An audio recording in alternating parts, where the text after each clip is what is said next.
It's flooding out in here. Is it? Yeah. Yep. All right. So that's what we got to find out why it's doing that. Perfect time for the troubleshooting video. Most likely, it's the floats not sealing. So we need to... Gas leaking pretty good.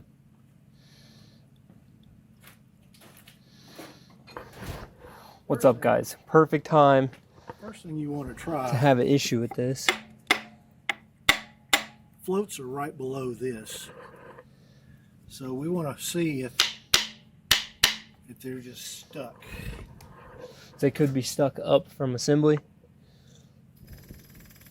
Still flooding? Nope. Okay. All right. So with that done... Boom. Unstuck the floats. There you go. You need a wooden hammer handle. Yep. Just tap on those two bolts right there.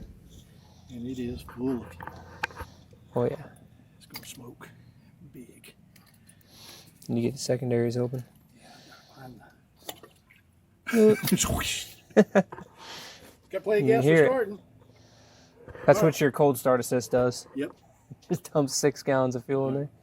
So this port right here, this is a vent for your floats. If you plug that or get that stopped up, it'll do the same thing. It'll flood too. So that's one of the things you want to check. So with that being said, I think we're ready to try and test fire this thing. The other thing I'll say too is if your fuel pressure is too high, if you have a clogged return line, it could also cause that as well because the fuel pressure is going to push the floats open. Fun fact. I'm not going to give it any fuel yet. Oh, I need to get the starter switch. Oh.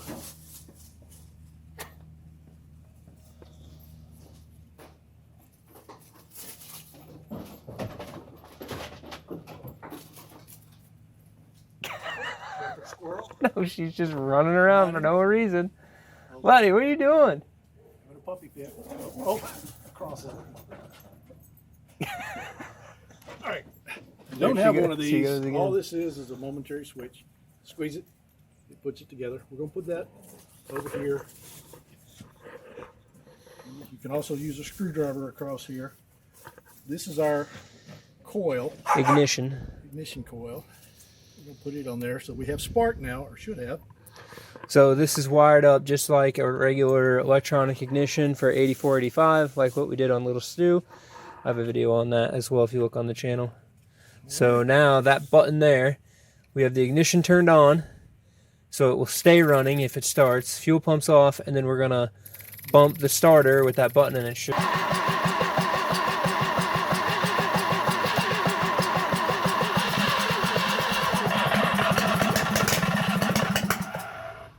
See all the fuel just dumping out of the exhaust?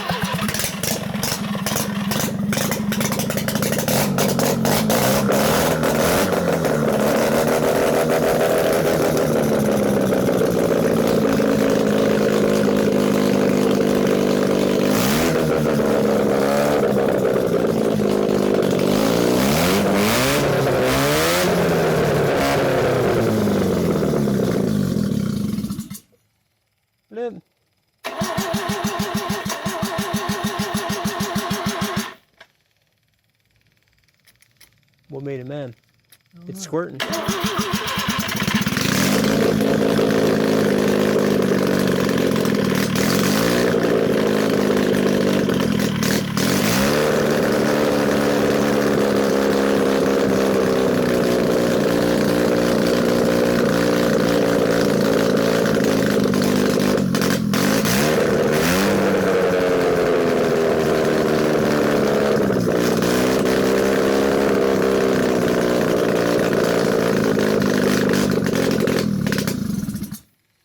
It did look like it wasn't really spraying super well out of there, and I think we got a fuel leak right here. Sure do, right there. We need to tighten that up just a little bit. Dang, this little 12A about to run away from us over here. I'd say we mount it to the little dolly, but it'll probably just try to take the dolly with it at that point. I've got a stand out there with a radiator, but it's just a little more work to put it on, and it's so big I can't store it in the garage. Yeah. Like an actual test run stand. Let's put the battery back out of the. See if it's still leaking. Let me get something dried off so you know it's dry.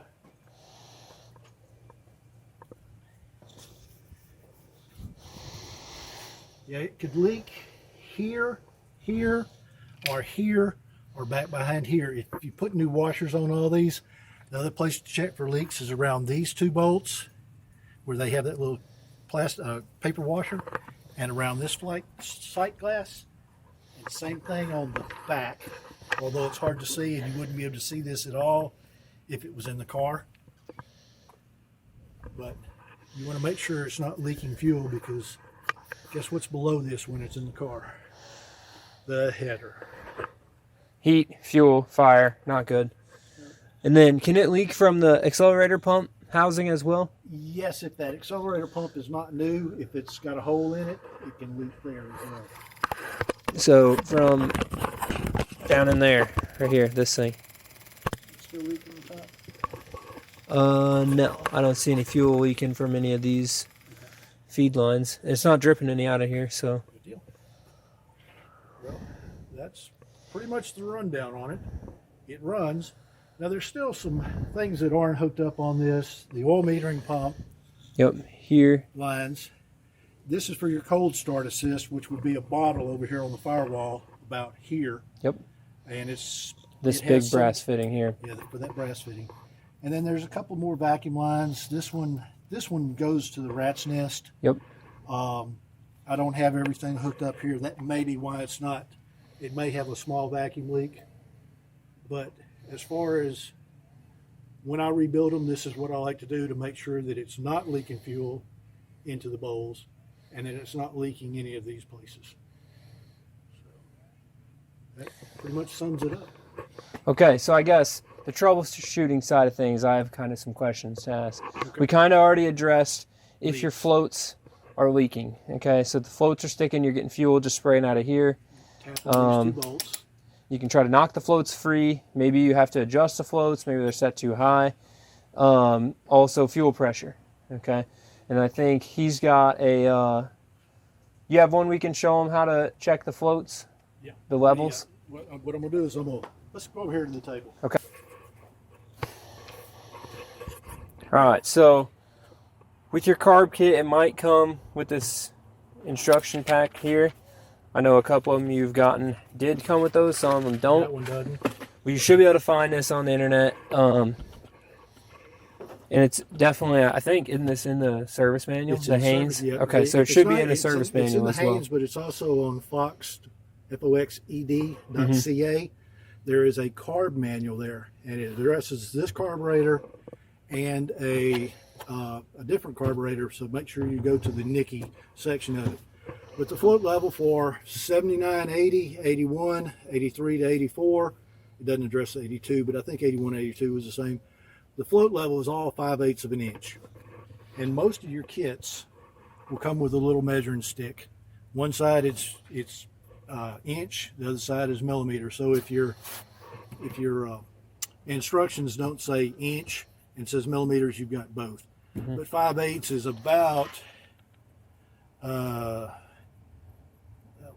5/8 is 16. 5/8 is 28. 2016. 2016, so it'll be 20. right. Yep. Is about 1.5. Okay. So I mean that's about the same thing. So what you want to do is your needle, and I saw an article the other day that said some of these needles in these kits are different lengths, but I think all mine are about the same length. So the needle goes in there, and there's a little wire, there's a little spring in there, and then the little topper. See that spring pushes down real easily? You got to make sure that moves. If you're putting new ones in, which I don't like putting new ones in because a friend of mine says they don't seal as well. So the way this works is this little tab right here goes underneath that little wire spring, and then your pin that holds it in place goes through here, just like that.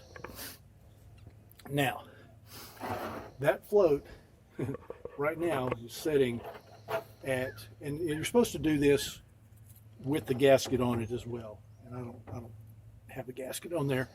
But so you're going to say it's a little bit higher than that. But this is where you should measure the 5/8. This one is way out of whack, but it may be because that's the wrong needle that goes in this carburetor.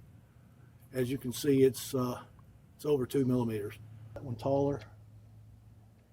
Yeah, pretty close. Yeah. So that needle probably came in one of these, and these are a little long. So that's just be careful of your needle barrel. If you don't change them, you're good. Normally your floats will not need to be adjusted, but if somebody's been in there and messing around with it, it can be off. But what you want to do is you want to make sure that this point right here is at 20, 30 seconds or 5/8. Is that right? Yeah. 20, 30, 5, yeah. 20, 30 seconds, yep. When it's down, and then when it goes up, it should be at, according to this, the float drop is supposed to be 2 inches. So it's supposed to be able to drop all the way to 2, which is a long way. Mm-hmm. It just doesn't seem right, but it is. Oh, it's to this point here, sorry. So it's this corner here is where the 2 inches is, and that's about right. So that side's right, but this side right here is way off. So the drop is good, but that one doesn't move much. And like I said, it's because this barrel is a different length. Okay, so now say it's out of whack. Well, what do you do to adjust this? Take your float out and you bend this tab. You have to hold this very carefully, because if you just start bending on it with a screwdriver or something, you're going to bend it too much. Take a very small pair of pliers. It's this tab right here, guys. That little tab. Don't break the metal out of the plastic either. You have to hold it here and hold this part, and you can bend this up or bend this down depending on which way you need to go. Yep. What we're going to do is we're going to try and take this out. We're going to try and change this so that this fits right. So this little tab in the center, which it'll focus here, this guy, is what you're moving up and down, and that is what hooks under that little spring there. Okay, and that is ultimately what lifts the needle up and down, okay, as the float, what do we want to call this, pontoon thing, floaty thing, goes up and down in the fuel. It wasn't that tight. Vice strips off. There we go. And now we're going to show you the difference. There's a washer that goes underneath this. You can't stack 2 washers because it will leak. It has to have a very thin washer, a small washer. But as you can see, where's one of those? Look at the difference in the length. And that makes all the difference in the world when you're trying to put this thing together and make it work right. So we want this, which is for this float, this washer, and you can reuse these little washers if they're not gnarled up. And we're going to put that back in here. And if you try and use a screwdriver on this, you'll probably screw it up because it's wide, and if you chip it or something goes in there and burrs, your needle may not seat. So the easiest thing to do is use a pair of vice grips, and it doesn't have to be torqued to 100 foot-pounds. It just needs to be snug. Now let's see how this thing lays in there. See if this looks better.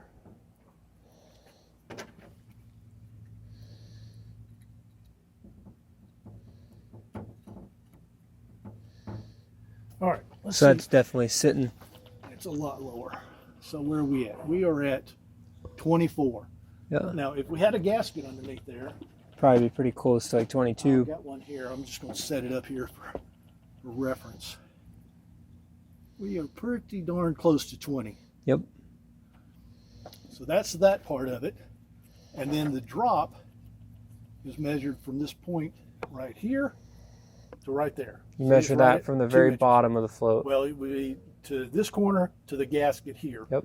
And it's going to be right at 2 inches. So that's the rundown on how to check your floats.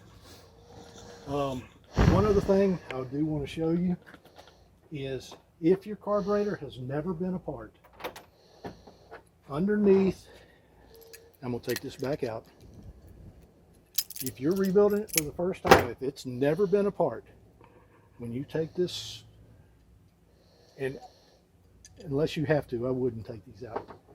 There will be a little bitty screen right down in here, down in this hole. I'll just knock the washer off of it. There will be a little bitty screen in there that could be clogged up. There also may be, I think I have one, another screen inside here. Actually, not inside here. It's around the bolt. It goes around the banjo bolt. Yep. Those screens could get clogged up, causing you to have fuel issues as well. Do get clogged up, yes. I don't have any of them. I throw them away because I try to use a couple of fuel filters, one before the pump and one after the pump, one right before the carburetor. If when you hit the throttle, all right, on your carburetor, and if you don't have fuel squirting out of the squirters down in there, okay, see that Phillips head bolt? Right below it, right here. Yep, those little nozzles. Right here. If you don't have fuel that squirts out of there, when you push the throttle down, okay, it's kind of hard to see, but it's coming out of there.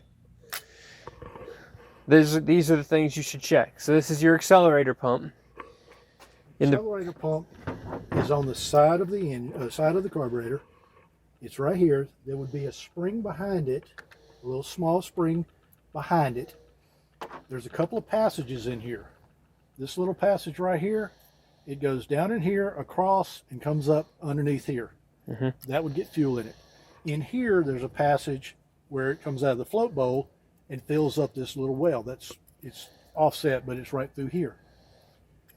And there would be a little check ball down it. See right there? Mm-hmm. There would be a check ball down in there. If this thing had been gummed up, which this one was, and the check ball could be stuck in there. So by heating it up in the ultrasonic and soaking it in the cleaner, that softens all that stuff and it'll come out. Sometimes you'll have to take it, turn it over, and tap it with your wooden hammer handle, or something on the bottom to get that check ball to fall out of there and out of there.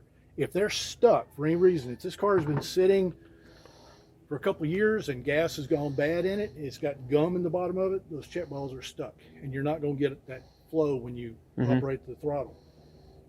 This one looks like it's in pretty good shape, but it's very hard and very brittle. These are just a little rubber membrane inside here with a gasket on both sides. And if that little rubber membrane breaks, cracks, dries out, you'll have a leak coming from right here. When you're trying to start your car and you got gas in it, it'll leak out right here. There's no way to fix it without getting that. This only comes in a kit. You can't buy them separately. The other thing, and we mentioned this in the previous video, just be aware that there are different accelerator pump diaphragms. So see the distance, the length of that nub that's sticking out on this one versus this one. You want the bigger one. If you put the small one in there, it's not going to work because it's not actually going to actuate the pump. Here's one that actually moves. You can see that little diaphragm, that little membrane moves in and out. But this one is really brittle. It's probably going to crack. Let's just save this one for educational purposes. Yep. So the next couple things that I got questions are, say your car, I guess let's do secondaries. So say when you're punching it, doesn't feel like the secondaries are opening up. Okay. All right, so what could be the cause of not having the secondaries open up on the car? So let's go ahead and look at that. This is something that the secondaries could be pretty on the big common. side. So something that's very common to happen when you take your carburetor apart or put it together, if somebody's been monkeying around with it and they've pushed up on this, trying to hit, thinking that maybe that's the accelerator, this spring, this actuator right here is a safety. And if that is not hooked up to this right here, your secondaries will never open. So you have to make sure that you get this back up here and above that. So this hex looking piece right here. Yep. Needs to be on top of that linkage right there. Yep.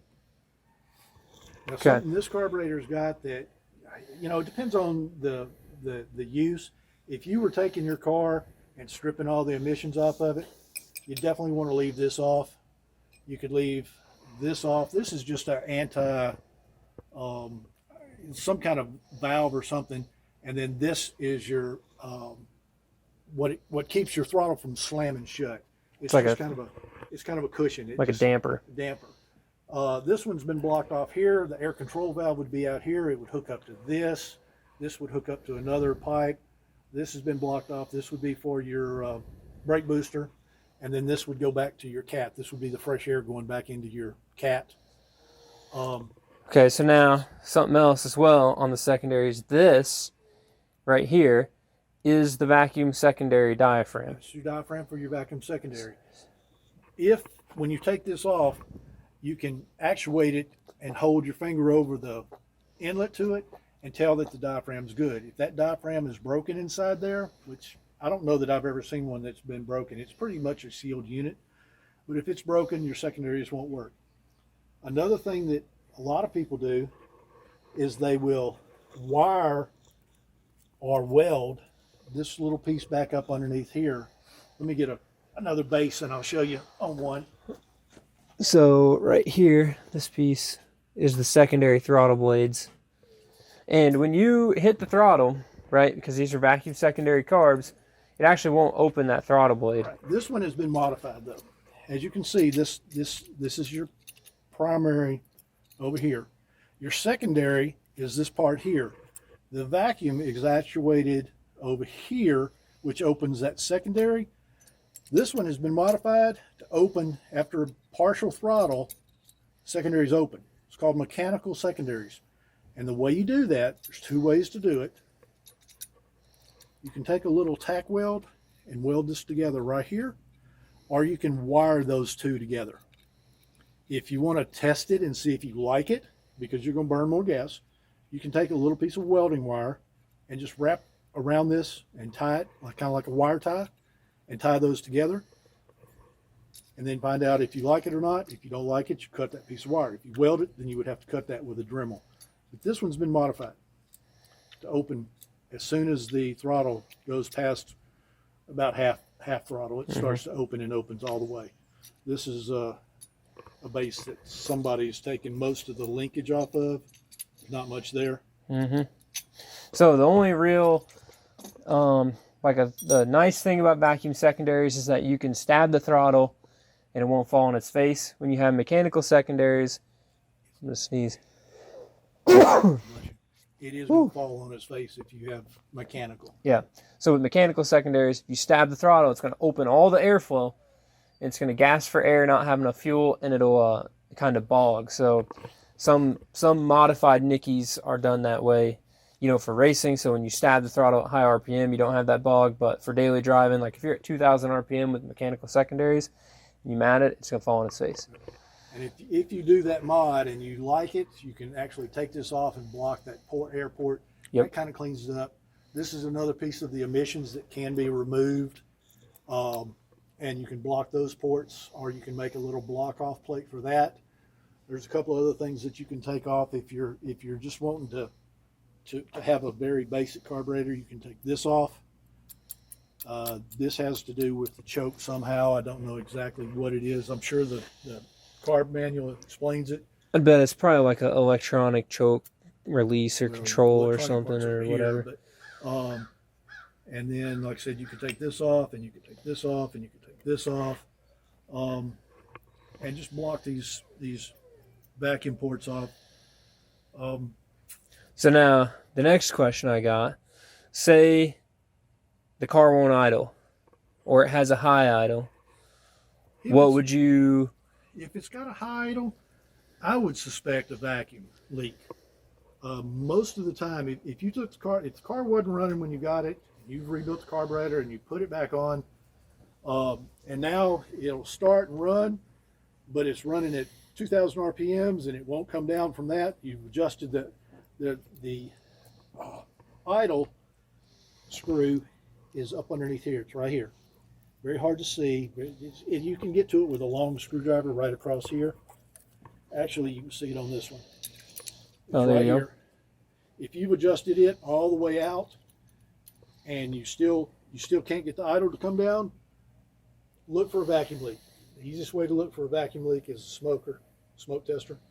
Or you can use, some people, take and spray it with some carb cleaner or some brake parts cleaner, and you can kind of find it that way.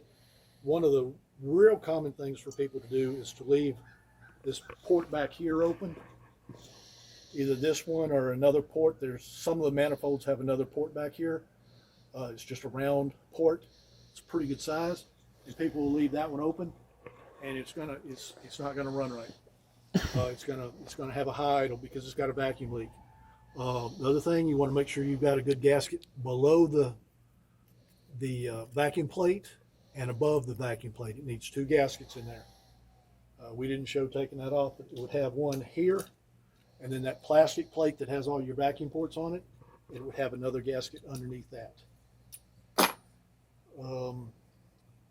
If you've backed that screw all the way out, what happens when you back that screw out?